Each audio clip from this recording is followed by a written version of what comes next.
ದೇಶದ ಬದಲಾವಣೆ ಅಂದ್ರೆ ಎಜುಕೇಟೆಡ್ ಬರಬೇಕು. ದೇಶಕ್ಕೆ ರಾಜಕಾರಣ ಎಜುಕೇಟೆಡ್ ಬಂದ್ರೆ ಎಲ್ಲಾನು ಬದಲಾವಣೆ ಸಾಧ್ಯ. ಆದ್ರೇನು ಈ ಭ್ರಷ್ಟಾಚಾರ ಅಂತ ಇದಾವಲ್ಲ, ಏನು ಬದಲಾವಣೆ ಆಗಲ್ಲ ಅದ್ರಾಗ. ತೇಜಸ್ವಿ ಸೂರ್ಯ ಅಂತ ಯಂಗ್ಸ್ಟರ್ ಬರಬೇಕು. ಯಂಗ್ಸ್ಟರ್ ಇದ್ರೆ ತುಂಬಾ ಸಾಧ್ಯ. ಯೋಗಿ ಉತ್ತರ ಪ್ರದೇಶ, ನರೇಂದ್ರ ಮೋದಿ ಬೆಂಕಿ ಭಾರಿ ಬಬಲ ಇದೆ. ಅದು ಹುಲಿ ಯಾವತ್ತಿದ್ರು ಹುಲಿನೇ. ಅದು ದೇಶಕ್ಕೆ ಎಂತ ರಾಜಕಾರಣಿ ನಿತಿನ್ ಗಡ್ಕರಿ ಅವರು ರಸ್ತೆ ನಿಗಮದಲ್ಲಿ ಯಾವ ರೀತಿ ಮಾಡಿದ್ದಾರೆ ಎಲ್ರಿಗೂ ಗೊತ್ತು. ಆ ರೀತಿ ಬರ್ಬೇಕು ಬಂದ್ರೆ. ಗ್ಯಾರಂಟಿ ಮಾಡ್ಯಾನ್ರಿ, ಮಾಡಿದ್ರು ಮತ್ತದು ಒಂದು ಇದ್ರಾಗ ಬಂದು ಮತ್ತ ಬಿಲ್ ತಗೋರಿ. ಅವರು ಎಲ್ಲಾನು ಲೂಟಿ, ಯಾವುದು ಇಲ್ಲ. ಎಲ್ಲ ಬಸ್ ಟಿಕೆಟ್ ಹಿಡ್ಕೊಂಡು ಹಾಸ್ಪಿಟಲ್ ನೋಡಿ 30% ಜಾಸ್ತಿ, 25% ಜಾಸ್ತಿ.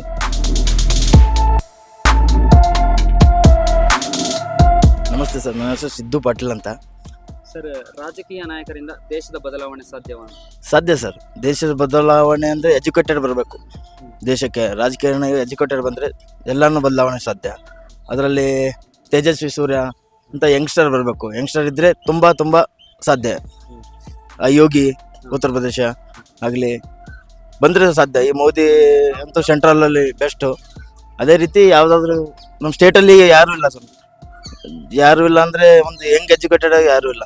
ದೇಶದ ಅಭಿವೃದ್ಧಿಗೆ ಎಂತಹ ನಾಯಕರು ಬರಬೇಕು ಅಂತ ಹೇಳ್ತೀವಿ? ತಮ್ಮ ಸ್ವಾರ್ಥಕ್ಕೋಸ್ಕರ ಅಥವಾ ಕುಟುಂಬಕ್ಕೋಸ್ಕರ ಆಸ್ತಿ ಮಾಡೋರು ಬೇಕಾ, ದೇಶಕ್ಕೆ ಒಳ್ಳೇದು ಮಾಡೋರು ಬೇಕಾ? ದೇಶಕ್ಕೆ ಎಂಥ ರಾಜಕಾರಣಿ ನಿತಿನ್ ಗಡ್ಕರಿ ಅವರು ರಸ್ತೆ ನಿಗಮದಲ್ಲಿ ಯಾವ ರೀತಿ ಮಾಡಿದ್ದಾರೆ ಎಲ್ರಿಗೂ ಗೊತ್ತು. ಆ ರೀತಿ ಬರಬೇಕು ಬಂದರೆ. ಅಂಥವ್ರು ಬಂದರೆ ಮಾತ್ರ ಸಾಧ್ಯ. ಒಳ್ಳೊಳ್ಳೆ ನಾಯಕರು ಬರಬೇಕು. ಒಟ್ಟಾಗಿ ಈ ನಮ್ಮ ಮೋದಿ ಸರ್ಕಾರದ ಬಗ್ಗೆ, ಇದ್ರ ಬಗ್ಗೆ ನಿಮ್ಗೆ? ಮೋದಿ ಸರ್ಕಾರ ಬಗ್ಗೆ ಏನೂ ಹೇಳಂಗಿಲ್ಲ. ಮೋದಿ ಸರ್ಕಾರ ಯಾಕಂದರೆ ಎಲ್ಲ ರೀತಿ ನೋಡಿ, ಹಾಸ್ಪಿಟಲೈಸು ಎಲ್ಲ ನೋಡಿ, ರೋಡು ಮತ್ತು ಎಲ್ಲ ರೀತಿಯೂ ಮುಂದೆ ಇದೆ. ಆಗ್ತಾ ಇದೆ. ಎಲ್ಲನೂ ಒಂದೇ ಟೈಮ್ ಆಗೋಕ್ಕಾಗಲ್ಲ, ಸ್ವಲ್ಪ ಟೈಮ್ ಆಗ್ತಾ ಇದೆ. ಕಾಂಗ್ರೆಸ್ಗಿಂತ ಬೆಟರ್ ಇದೆ. ಕಾಂಗ್ರೆಸ್ ಸರ್ಕಾರ ಏನು ಅಭಿಪ್ರಾಯ ಹೇಳೋಷ್ಟು ಏನಿಲ್ಲ. ಇದೆಲ್ಲ ಎಲ್ಲನೂ ಲೂಟಿ, ಯಾವುದು ಇಲ್ಲ. ಎಲ್ಲ ಬಸ್ ಟಿಕೆಟ್ ಹಿಡ್ಕೊಂಡು ಹಾಸ್ಪಿಟಲ್ ನೋಡಿ 30% ಜಾಸ್ತಿ, 25% ಜಾಸ್ತಿ. ಇದೆಲ್ಲ ಬಡ ಜನರಿಗೆ ಯಾವ ರೀತಿ ಕಷ್ಟ ಆಗ್ತದೆ ಅಂತ ಹೇಳ್ತೀವಿ? ಆಗುತ್ತೆ ಬಡ ಜನರಿಗೆ ಕಷ್ಟ. ಈಗ ಬಸ್ ಫ್ರೀ ಒಂದೇ, ರೇಷನ್ ಫ್ರೀ ಅದು ಗೃಹಲಕ್ಷ್ಮಿ ನಿಂತೋಗಿದೆ ಇವಾಗ. ಅದು ಇಲ್ಲ. ಎಲ್ಲನೂ ಇಲ್ಲಿ ಲೂಟಿಯಲ್ಲಿ ಡ್ರಿಂಕ್ಸ್ ಮಾಡಿ ಜಾಸ್ತಿ, ಎಲ್ಲನೂ ಜಾಸ್ತಿ. ಮತ್ತು ಹಾಲಿನ ದರನೂ ಜಾಸ್ತಿ ಆಗಿದೆ. ಅಲ್ಲಿ ತೊಗೊಳೋದು ಇಲ್ಲ, ಹಾಕೋದು ಅಷ್ಟೇ. ಜನರು ಅರ್ಥ ಮಾಡ್ಕೋಬೇಕು. ಈ ಜನರು ಅರ್ಥ ಮಾಡ್ಕೋತಾ ಇದ್ದಾರೆ. ನೆಕ್ಸ್ಟ್ ಟೈಮ್ ಅರ್ಥ ಆಗುತ್ತೆ. ಇವತ್ತು ಎಲ್ಲ ಅರ್ಥ ಮಾಡ್ಕೋತಾ ಇದ್ದಾರೆ. ಸ್ವಲ್ಪ ಓಲ್ಡ್ ಜನ್ರೇಷನ್ ಅವರು ಇನ್ನೂ ಸ್ವಲ್ಪ ಲೇಟ್ ಆಗ್ತದೆ ಅಷ್ಟೇ, ಅರ್ಥ ಆಗುತ್ತೆ. ನಮ್ಮ ಹೆಸರು ಶಿವಾನಂದ್ ಅಂತೇಳಿ. ಸರ್, ಏನಂತ ಹೇಳಿದ್ರೆ ರಾಜಕೀಯ ನಾಯಕರಿಂದ ದೇಶದ ಬದಲಾವಣೆ ಸಾಧ್ಯ? ಇಲ್ಲ ಸ್ವಾಮಿ, ಬದಲಾವಣೆ ಸಾಧ್ಯ ಇಲ್ಲ. ಒಟ್ಟ ಯಾಕೆ ಸರ್? ಏನು ಉಪಯೋಗ ಇಲ್ಲದು. ಕಾಂಗ್ರೆಸ್ ಬಂದ ಈಗ ಗ್ಯಾರಂಟಿ ಮಾಡಿ ಅನ್ಬಿಡು, ಬರೋಬ್ಬರಿ ಮಾಡಿದಕ್ಕೂ ಒಳ್ಳೇದು ಇಲ್ಲನಲ್ಲ. ಆದ್ರೇನು ಈ ಭ್ರಷ್ಟಾಚಾರ ಅಂತ ಇದಾವಲ್ಲ, ಏನು ಬದಲಾವಣೆ ಆಗಲ್ಲ ಅದ್ರಾಗ. ಏನೋ ನಮ್ಮದು BJP ನಡೀತಾ ಬಂದ್ರೆ ಏನೋ ತಕ್ಕ ಮಟ್ಟಿಗೆ ಒಂಥರ ಇಶ್ಯೂ ಚೆನ್ನಾಗಿ ಇರುತ್ತೆ ದೇಶ ಅನ್ನೋದು ನಮಗೊಂದು ಗ್ರೂಪು.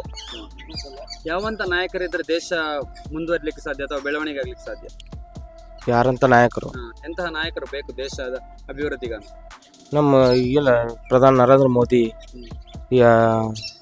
ಯಡಿಯೂರಪ್ಪ ಅಂತ ನಾಯಕರು ಬೇಕು. ಅಂತ ನಾಯಕರು ಬೇಕು. ಮೋದಿ ಬಗ್ಗೆ ನಿಮ್ದೊಂದು ಅಭಿಪ್ರಾಯ? ನರೇಂದ್ರ ಮೋದಿ ಬೆಂಕಿ ಭಾರಿ ಬಬಲ ಇದೆ. ಅದು ಹುಲಿ ಯಾವತ್ತಿದ್ರು ಹುಲಿನೇ. ಅದು ಏಕ್ ನಂಬರ್ ಮನುಷ್ಯ.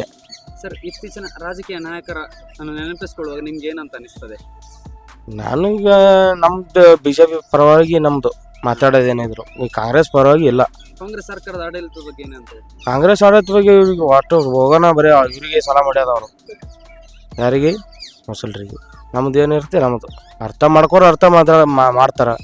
ಅರ್ಥ ಮಾಡ್ಕೊಳ್ಳೋರು ಅರ್ಥನೇ ಮಾಡ್ಕೊಲ್ಲ. ಒಟ್ಟ ಅವರು ಗ್ಯಾರಂಟಿ ಮಾಡ್ಯಾನ್ರಿ, ಒಳ್ಳೇದು ಗ್ಯಾರಂಟಿ ಮಾಡಿ ಗೆಲ್ಲೋನಲ್ಲ ಸಿದ್ದರಾಮಯ್ಯ. ಮಾಡಲಕ್ಕ ಮಾಡಿದ್ರು ಮತ್ತದು ಒಂದು ಇದ್ರಾಗ ಬಂದು ಮತ್ತ ಬಿಲ್ ತಗೋರಿ. ಅವರು ಒಂದ್ ಕಡೆಯಿಂದ ಕೊಟ್ಟು ಇನ್ನೊಂದ್ ಕಡೆಯಿಂದ ಒಂದು ಕಡೆಯಿಂದ ಒಂದು ಕಡೆ ತಗೋತಾರ. ಅದೇನು ಮಾಡ್ದಂಗೆ ಅರ್ಧ ದಂತ ಅಲ್ಲಬಿಟ್ಟಾಗ. ಅದು ಕಾಂಗ್ರೆಸ್ ಸರ್ಕಾರ ಬಂದ್ರೆ ಅದು ಯಾಕದೇ ಇದು, ಇದೇನು ಕಮ್ಮಿ ಆಗಂಗಿಲ್ಲ. ಅದು ಆದಷ್ಟು ಹೆಚ್ಚಿನಿಗೆ ಆಗ್ತದೆ. ಜನರು ಅರ್ಥ ಮಾಡ್ಕೋಬೇಕು ಅಷ್ಟೇ.